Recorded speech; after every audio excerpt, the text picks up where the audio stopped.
Good morning student. चलिए आज हम लोग आगे पढ़ते हैं। पिछले वीडियो में आप लोगों ने पढ़ा पाउली का अपवर्जन नियम। पाउली का अपवर्जन नियम आप लोगों को समझ में आया? ज़्यादा कुछ आपको वहाँ पे पढ़ना भी नहीं है। एक लाइन में डेफिनेशन बताइए आपको वहाँ पे कि किसी परमाणु के ऑर्बिटलों में किन्हीं दो इलेक्ट्रॉनों के लिए चारों क्वांटम संख्याओं का मान समान नहीं हो सकता यदि उनके n, l और m के मान में समानता होगी तो उनके s के मान में अवश्य भिन्नता होगी। ठीक है, यही क्या है? पाउली का अपवर्जन नियम है। तो पाउली का अपवर्जन नियम आप लोग जाने। ठीक है, इस नियम के अनुप्रयोग की बात कर ले अगर हम पाउली के अपवर्जन नियम के अनुप्रयोग, इसके अगर हम बात कर ले तो यहाँ पे आप लोग जानते हैं कुछ बातें यहाँ से पता चल जाती हैं कि हम यहाँ पे इसका किस उपयोग किस लिए करते हैं। जैसे हम जानते हैं, आपको बताया कि पहला पॉइंट इस नियम के अनुसार, पहला पॉइंट हम लोग जानते हैं, क्या जानते हैं कि किसी कोश में उपकोषों की संख्या, किसी कोश में उपकोषों की संख्या उसके कोश के बराबर होती है। किसी कोश के उपकोषों की संख्या उसके n के मान के बराबर होती है, मुख्य क्वांटम संख्या के मान के बराबर होती है। पहला पॉइंट हम लोग जानते हैं। दूसरे पॉइंट की अगर हम बात कर लें कि किसी कोश में ऑर्बिटलों की जो संख्या होती है, किसी कोश में ऑर्बिटलों की जो संख्या होती है वो किसके बराबर होती है? n स्क्वायर के बराबर होती है। किसके बराबर होती है? n स्क्वायर के बराबर होती है। किसी कोश में उपकोषों की संख्या उसके n स्क्वायर के बराबर होती है। जैसे अगर हम देखें पहले कोश की हम बात करें, पहले कोश में कुल कितने ऑर्बिटल होते हैं तो हम ऑर्बिटल की बात कर ले। किसी पहले कोश में कितने ऑर्बिटल होंगे? पहले कोश में जो ऑर्बिटल होगा एक ऑर्बिटल होगा, इसको हम लोग जानते हैं n स्क्वायर के बराबर होती है। किसी कोश में ऑर्बिटलों की संख्या उसके n स्क्वायर के मान के बराबर होती है। पहले कोश में कितने ऑर्बिटल होंगे तो एक का स्क्वायर बराबर एक गुणे एक बराबर कितना हुआ? एक ही ऑर्बिटल होगा। तो पहले कोश में कुल कितने ऑर्बिटल होते हैं? पहले कोश में कुल एक ही ऑर्बिटल होते हैं। एक कंफर्म है। दूसरे कोश की बात हम कर लें, दूसरे कोश में कुल कितने ऑर्बिटल होंगे? दूसरे कोश में हम जानते हैं 2 गुणे 2 का स्क्वायर, तो 2 गुणे 2 बराबर कितना? 4। तो दूसरे कोश में कुल 4 ऑर्बिटल होते हैं ना, दूसरे कोश में कुल 4 ऑर्बिटल होते हैं। आप जानते हैं कैसे 4 ऑर्बिटल होते हैं? आप जानते हैं कि जैसे आप जानते हैं दूसरे कोश में कुल कितने उपकोष होते हैं? दूसरे कोश में कुल 2 उपकोष होते हैं। कौन कौन? 2s और 2p। अगर जिसको ये ना समझ में आ रहा हो पिछला वीडियो जरूर देखें। दूसरे कोश में 2 उपकोष होते हैं, 2s और 2p। और ये भी आप लोग जानते हैं s में कितने ऑर्बिटल होते हैं? s के मान में एक ऑर्बिटल होता है। s में कितना ऑर्बिटल होता है? एक ऑर्बिटल। और p में कितने ऑर्बिटल होते हैं? p में 3 ऑर्बिटल होते हैं। तो कुल मिलाकर के कितने ऑर्बिटल होंगे? 4 ऑर्बिटल होंगे। तो अगर n का मान 2 है, n का मान कितना है तो उसमें कुल कितने ऑर्बिटल होंगे? उसमें कुल 4 ऑर्बिटल होंगे। तो किसी कोश में ऑर्बिटलों की जो संख्या होती है उसके n के मान के बराबर होती है। कंफर्म है? ये पॉइंट हो गया। 2 पॉइंट आपको क्लियर हुआ। तीसरे पॉइंट की अगर हम बात कर ले, तीसरा पॉइंट क्या है आपका? किसी कोश में इलेक्ट्रॉनों की जो संख्या होती है उसके n स्क्वायर के मान के बराबर होती है। किसी कोश में इलेक्ट्रॉनों की संख्या उसके n स्क्वायर के मान के बराबर होती है। आप लोग जानते हैं। जैसे अगर हम पहले कोश की बात कर लें, पहले कोश में कुल कितने इलेक्ट्रॉन होते हैं? उसके n स्क्वायर के मान के बराबर 2n स्क्वायर मान के बराबर होते हैं। किसके बराबर होते हैं? 2n स्क्वायर के बराबर होते हैं। पहले कोश की हम बात कर ले, पहले कोश जहाँ n बराबर क्या कोश ही है, तो 2 गुणे 1 का स्क्वायर बराबर 2 गुणे 2 बराबर कितना आएगा? 2 ही आएगा। तो यहाँ से आपको क्या पता चला? पहले कोष में कुल कितने इलेक्ट्रॉन होंगे? पहले कोष में मात्र और मात्र 2 ही इलेक्ट्रॉन होंगे। कंफर्म? अगर ना समझ में आया हो तो यह बराबर मान 2 रख दें। दूसरे कोष की बात कर ले, जहाँ पे आप जानते हैं होता क्या है, n कोषों की संख्या ही होती है, कोष या कक्षाओं की संख्या होती है n का मान। ठीक, फिर अगर हम क्या करें, इसमें मान रखें कि स्क्वायर में, तो क्या हो जाएगा? 2 गुणे 2 का स्क्वायर, तो कितना हो गया? 2 दूनी 4, 4 दूनी 8। तो दूसरे कोष में अधिकतम कितने इलेक्ट्रॉन भरे जा सकते हैं? 8 इलेक्ट्रॉन भरे जा सकते हैं। पता चला कि नहीं? तो आप जानते हैं कि प्रत्येक ऑर्बिटल में अधिकतम 2 ही इलेक्ट्रॉन भरे जाते हैं विपरीत स्पिन के। किसी भी ऑर्बिटल में विपरीत स्पिन के कितने इलेक्ट्रॉन भेजा सकते हैं? 2 ही इलेक्ट्रॉन भेजा सकते हैं, आप ये भी जानते हैं। अभी हम आपको बताए थे दूसरे कोष में कुल कितने कोष होते हैं, तो दूसरे कोष में आपको पता चला कुल 4 ऑर्बिटल, मतलब दूसरे कोष में कुल 2 कोष होते हैं और कुल कितने ऑर्बिटल होते हैं? 4 ऑर्बिटल होते हैं। यही आपका है। आप भर सकते हैं प्रत्येक कोष में कितने इलेक्ट्रॉन? प्रत्येक कोष में 8 इलेक्ट्रॉन भर सकते हैं। भर दिया, कितने इलेक्ट्रॉन हो गया? 8। यहाँ से क्या पता चल रहा है? दूसरे कोष में कुल 8 इलेक्ट्रॉन भेजा सकते हैं। सूत्र से आपको पता चल गया। ठीक है, तो हो गया। दूसरे कोष में कुल 2 कोष, एक 2s होता है और एक 2p होता है। p कोष में 3 ऑर्बिटल और s कोष में 1 ऑर्बिटल, आपको पहले वाले वीडियो में बताया चुका है। तो इस तरह से आपको पाउली के अपवर्जन नियम से सारी जानकारियां मिलती हैं। ठीक है, अगला पॉइंट अगर जानना चाहिए, आप ये भी जान सकते हैं कि यस कोष में कितना? 1 ऑर्बिटल होता है। p में कितना ऑर्बिटल होता है? p में 3 ऑर्बिटल होता है। d में कितना ऑर्बिटल होता है? 5 ऑर्बिटल होता है। तो f में कितना ऑर्बिटल होता है? f में 7 ऑर्बिटल होता है। तो यहाँ से आपको ये भी कंफर्म होना चाहिए सभी में कितने कितने इलेक्ट्रॉन भरे जा सकते हैं। यही क्या है? यही पाउली के अपवर्जन नियम का अनुप्रयोग है। तो आप पाउली का अपवर्जन नियम भी पढ़े और पाउली के अपवर्जन नियम का अनुप्रयोग भी पढ़े। ये सारी जानकारियां हमें पाउली के अपवर्जन नियम से मिल जाती हैं। ठीक, चलिए ठीक। तो पाउली के अपवर्जन नियम में किसी को कोई समस्या नहीं होनी चाहिए। अगर समस्या होती, समस्या का समाधान आगे भी किया जाएगा। लेकिन क्वांटम क्या पढ़ेंगे? क्वांटम संख्या आपको बताएंगे, सारी चीजें बता लेंगे तब। पाउली का अपवर्जन नियम पढ़ चुके आप सभी लोग। चलिए आगे हम पढ़ते हैं हुंड का नियम। कौन सा नियम? हुंड का नियम हम लोग पढ़ लेते हैं। अधिकतम बहुलता का हुंड का नियम। अधिकतम बहुलता का हुंड का नियम।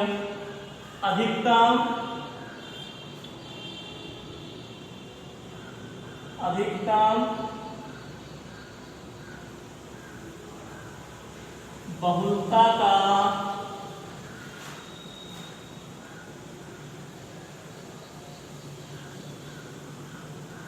हुंड का नियम। अधिकतम बहुलता का हुंड का नियम, या सीधे इसे कहीं हुंड का नियम भी कह सकते हैं, हुंड लॉ भी कहते हैं हमसे। ठीक है, तो हुंड का नियम है क्या? हुंड का नियम मतलब यही है कि इसने इन्होंने क्या किया कि परमाणु ऑर्बिटलों में इलेक्ट्रॉन कैसे भरा जाता है। ऑर्बिटलों में इलेक्ट्रॉनों के वितरण से संबंधित हुंड ने एक नियम दिया, उसी नियम को क्या कहा गया? हुंड का नियम कहा गया। ठीक है, हम व्यवस्थित ढंग से आपको बताते हैं हुंड का नियम है क्या। नोट करना चाहे नोट कर लीजिए। ठीक, हुंड का नियम, किसी परमाणु में लिखिएगा, किसी परमाणु के ऑर्बिटलों में, किसी परमाणु के ऑर्बिटलों में अयुग्मित इलेक्ट्रॉनों की संख्या, किसी परमाणु के ऑर्बिटलों में अयुग्मित इलेक्ट्रॉनों की संख्या अधिकतम होती है तथा उनके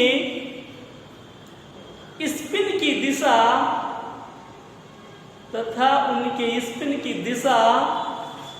समदिश होती है। कैसी होती है? समदिश होती है, समांतर होती है, पैरेलल होती है। ठीक है, ये क्या हुंड का नियम है। फिर से सुनिएगा एक बार। किसी परमाणु के ऑर्बिटलों में अयुग्मित इलेक्ट्रॉनों की संख्या अधिकतम होती है तथा उनके स्पिन की दिशा समदिश होती है। यही क्या है, हुंड का नियम है। ठीक, चलिए हम देखते हैं कि परमाणु ऑर्बिटलों में हुंड के नियमानुसार इलेक्ट्रॉनों का वितरण कैसा किया जाता है। ठीक है, देखते हैं इलेक्ट्रॉनों की संख्या। एक तरफ हम लिखते हैं इलेक्ट्रॉनों की संख्या, इलेक्ट्रॉनों की संख्या। एक तरफ लिखते हैं परमाणु ऑर्बिटलों में इलेक्ट्रॉनों का वितरण। परमाणु ऑर्बिटलों में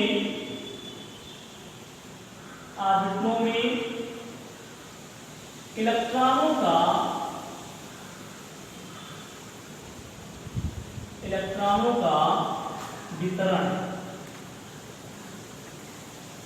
ठीक, ये देखते हैं हम इलेक्ट्रॉनों की संख्या, मतलब किसी परमाणु में अगर कितने इलेक्ट्रॉन हो तो उनका हम ऑर्बिटलों में बंटवारा कैसे दिखाते हैं। ठीक, हम यहाँ पर देखते हैं ट्यूब पोस्ट के ऑर्बिटल में। किस ऑर्बिटल में, ट्यूब पोस्ट के ऑर्बिटल में हम दिखाते हैं। ट्यूब पोस्ट के ऑर्बिटल में यहाँ पे ट्यूब पोस्ट के पी उपकोष के ऑर्बिटलों में इलेक्ट्रॉनों का वितरण, चाहे S हो, चाहे P हो, चाहे D हो, जो भी होगा हम इलेक्ट्रॉनों का वितरण करेंगे। ठीक है, चलिए देखते हैं। अगर मान लीजिए कोई परमाणु है जिसमें एक इलेक्ट्रॉन हो, कोई परमाणु है जिसमें कितने इलेक्ट्रॉन है, एक इलेक्ट्रॉन है, इसे आपको किस में दिखाना है, p ऑर्बिटल में दिखाना, p उपकोष के ऑर्बिटल में दिखाना है। किस में दिखाना है, p उपकोष के ऑर्बिटल में इलेक्ट्रॉन भरना है। तो हम इलेक्ट्रॉन कैसे भरते हैं, देखिएगा। आप जानते हैं p उपकोष में कितने ऑर्बिटल होते हैं, बताया जा चुका आपको, बार बार बताया जाएगा और इसको आप लोग को जानना होगा। ठीक है, आप लोग तब तक हम बताएंगे जब तक आप लोग जान नहीं जाएंगे। ठीक, तो आप जानते हैं p उपकोष में कितने ऑर्बिटल होते हैं, आप जानते हैं p उपकोष में 3 ऑर्बिटल होते हैं। p उपकोष में कितने ऑर्बिटल, 3 ऑर्बिटल होते हैं। इन तीनों का नाम भी दिया गया है px, py और pz। p उपकोष में कितने ऑर्बिटल होते हैं, p उपकोष में 3 ऑर्बिटल होते हैं, px, py और pz। इसमें क्या करना है, आपको इलेक्ट्रॉन को भरना है। कितना इलेक्ट्रॉन भरना है, एक इलेक्ट्रॉन भरना है। तो कैसे भरोगे आप ऑर्बिटल में इलेक्ट्रॉन, आप इलेक्ट्रॉन सबसे पहले px में, पहले वाले ऑर्बिटल में ही इलेक्ट्रॉन भरोगे। सबसे पहले आप इलेक्ट्रॉन कहाँ पे भरोगे, पहले वाले ऑर्बिटल में। आप देखो कितना इलेक्ट्रॉन भरना है, मात्र और मात्र केवल एक इलेक्ट्रॉन भरना है। तो आप px में केवल एक इलेक्ट्रॉन दिखा दोगे, एक इलेक्ट्रॉन दिखा दिएगा, जिसमें तीर का चिन्ह भी आधा ही होगा। एक इलेक्ट्रॉन दिखा दिया गया, एक इलेक्ट्रॉन दिखा दिया गया। ठीक, अगर मान लो 2 इलेक्ट्रॉन होता, कितना इलेक्ट्रॉन भरना होता, 2 इलेक्ट्रॉन भरना होता, तो हम इसमें कैसे इलेक्ट्रॉन को भरेंगे, हम इसमें 3 इलेक्ट्रॉन को भरेंगे। कितना, इन ऑर्बिटल में इलेक्ट्रॉन भरेंगे। कितना इलेक्ट्रॉन है, 2 इलेक्ट्रॉन। तो पहला ऑर्बिटल आपने px भर दिया, इसमें 2 इलेक्ट्रॉन, तो पहले आप px में 1 इलेक्ट्रॉन भर दिए, px में 1 इलेक्ट्रॉन भर दी ना।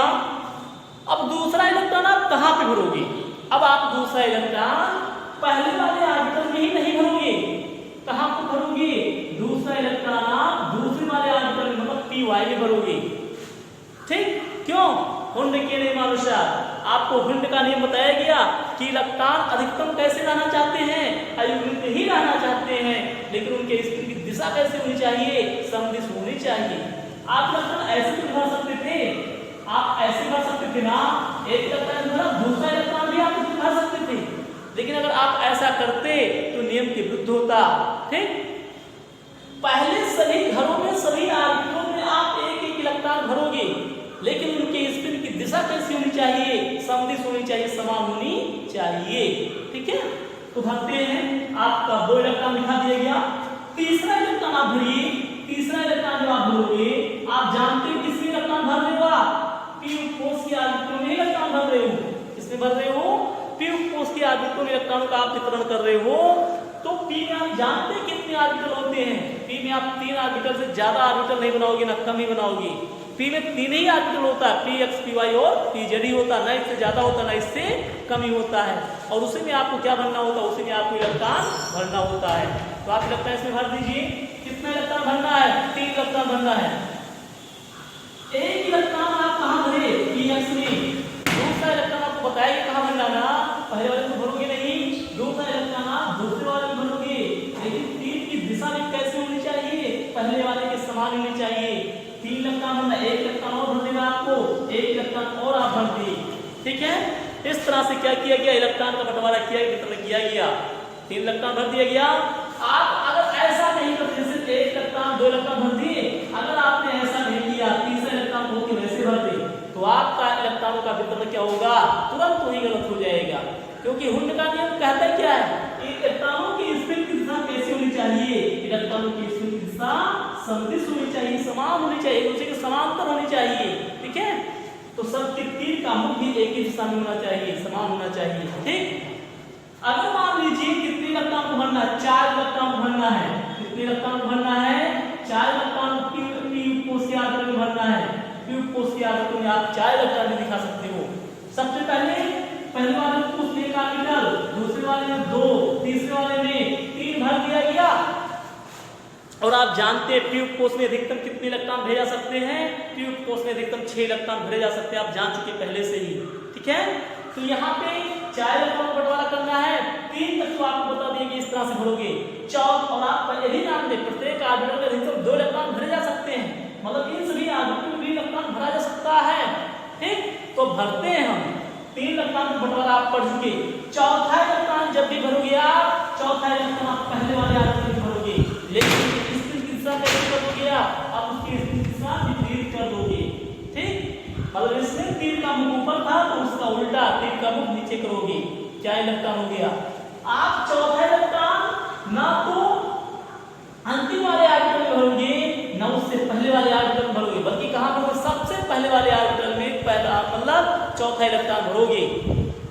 ट्यूब कोष के पहले वाले ऑर्बिटल में ही चौथा इलेक्ट्रॉन भरते हैं। कन्फर्म? चलिए 5 इलेक्ट्रॉन की बात हम कर ले। ये 5 इलेक्ट्रॉन है ट्यूब कोष में, ट्यूब कोष की ऑर्बिटल में भरते हैं। ट्यूब कोष के ऑर्बिटल में 5 इलेक्ट्रॉन भरते हैं। आपका 1 इलेक्ट्रॉन हो गया, 2 इलेक्ट्रॉन हो गया, 3 इलेक्ट्रॉन हो गया, 4 इलेक्ट्रॉन हो गया, 5 इलेक्ट्रॉन हो गया। लगभग आपको समझ में आ गया होगा। हम ऑर्बिटल में इलेक्ट्रॉनों का वितरण कर सकते हैं। अगर 6 इलेक्ट्रॉन भरना होने के नियमानुसार ट्यूब कोष के ऑर्बिटल में, तो आप जानते हैं पी में कितने इलेक्ट्रॉन होते हैं? पी में कितने ऑर्बिटल होते हैं? पी में मात्र 3 ऑर्बिटल होते हैं, पी एक्स पी वाई और पी जेड। और उसमें कितना इलेक्ट्रॉन भरना आप जानते हैं। हम इलेक्ट्रॉन भर देते हैं 1 2 3 4 5 6 इलेक्ट्रॉनों का बंटवारा कर दिया गया ट्यूब कोष के ऑर्बिटलों में। ठीक है, तो इस तरह से हम क्या करते हैं? किसी परमाणु के ऑर्बिटलों में हुंड के नियमानुसार इलेक्ट्रॉनों का वितरण करते हैं। लगभग समझ में आया होगा। और आपको बताया गया कि अधिकतम इस नियम में यही बताया गया कि इलेक्ट्रॉनों की संख्या अधिकतम कैसी होती है? अयुग्मित ही होती है। सभी क्या चाहते हैं? अयुग्मित ही रहना चाहते हैं। ठीक है, या तो अयुग्मित रहना चाहते हैं या कैसे? जैसे यहाँ पर चाहे इलेक्ट्रॉन इस रूप में रहना चाहते हैं, मतलब 3 अयुग्मित इलेक्ट्रॉन इस रूप में रहना चाहिए या इस रूप में रहना चाहिए। युग्मित और अयुग्मित नाम से स्पष्ट है। युग्मित मतलब पेयर, मतलब जो जोड़े में हो। कैसे हो? जोड़े में हो। और अयुग्मित जो जोड़े में ना हो। ठीक है, जैसे क्या लोग कहते हैं कि इनका जोड़ा सही सलामत बना रहे। ठीक, तो जानते ही हैं वही जोड़ा है। चल ठीक, आगे। हाँ, इसको नोट कर लीजिएगा। आप इलेक्ट्रॉनों को भर सकते हैं परमाणु ऑर्बिटलों के। हमने आपको पी ऑर्बिटल पी कोष के ऑर्बिटलों में इलेक्ट्रॉन भरने को बताया। इसी तरह से अगर हम आपको कहें डी कोष के ऑर्बिटलों में इलेक्ट्रॉनों का बंटवारा कीजिए, क्या कहें हम? डी कोष के ऑर्बिटलों में ज्यादा भी 2-3 और ले लेते हैं। ठीक, डी वाला भी बात कर लेते हैं, डी और एफ की बात कर ले।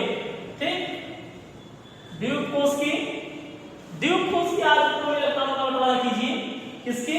द्वितीय कोष के ऑर्बिटलों में इलेक्ट्रॉनों का बंटवारा।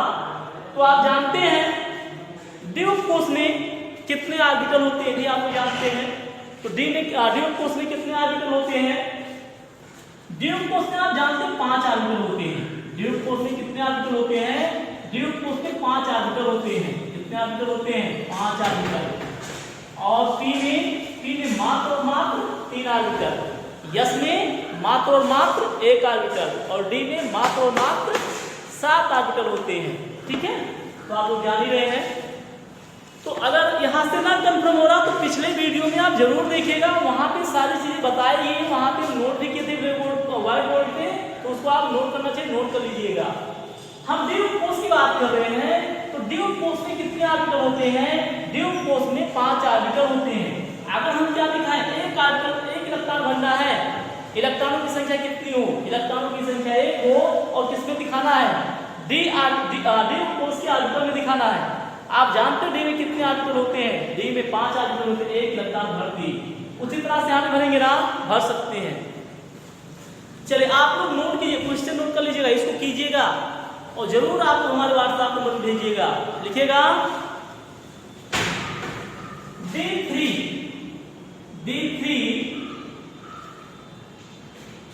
इलेक्ट्रॉनों का वितरण, D3 इलेक्ट्रॉनों का वितरण हुंड नियम के अनुसार कीजिए। D3 इलेक्ट्रॉनों का वितरण हुंड नियम के अनुसार कीजिए। अगला D5 इलेक्ट्रॉनों का वितरण हुंड के नियमानुसार कीजिए। D5 इलेक्ट्रॉनों का वितरण हुंड के नियमानुसार कीजिए। हो जाएगा। अगला पॉइंट, अगला क्वेश्चन,